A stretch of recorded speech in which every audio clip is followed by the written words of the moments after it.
Hi guys, sa ika-27th death anniversary sa akong lola ron guys. So before na guys, sa iyo namin bunta ganina mga alas 10, nagpamisa mi sa akong lola guys kay syempre para kaluyan ta sa mga kalag. So gisugod ko sa akong auntie, bitaw ko sa akong kuya guys. Kay wala pa man koy manok, so nagpamisa sa akong dali-dali kay para mabasa og alas 5. So, namalit na ko og fresh nga flowers para sa akong lola guys. Nya, palitan po sa akong auntie og tabako og kulapo kay yaman ang paborito. So, mao din nga mong handa ron guys.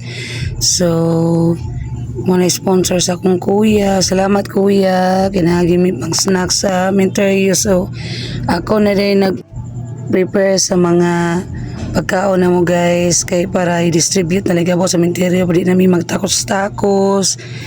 So pagkabot na mo diri medyo na dugay-dugay yun kasi syempre daghan pa may giprepara so nabot na sila naglimpyo na po sila diri sa gawas so nagprepara namin sa mga lamisa so naglimpyo na rin diri sa gawas akong lolo guys ug akong auntie kay daghan na mga sagbot so sila naging limpyo na guys ko naging may oras na so manana nangadsi na mi tanan para kaluyan ang lola mo din wala yung taon kakuan hindi naman tan ka basa so kami na lang nangadsi diri pamilya so nagsalo-salo nila meron ay pasalamat sa among sponsor si Kuya Ronald sa pa-snacks na mo dala panihapon na gini siya dahil may salo-salo bana sa akong lola guys sige na lingkod na di kay picturean ka para malipay sa lola lingkod pila ka tuig na imong asawa yun kabalo lagi ka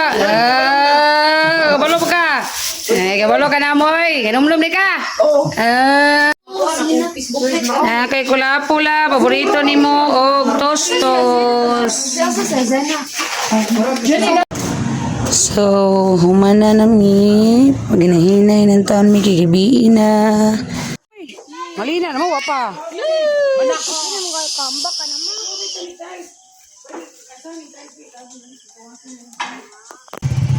so bagay na lula punto na sa gasin punpon kalagkalag na po ni so thank you for watching.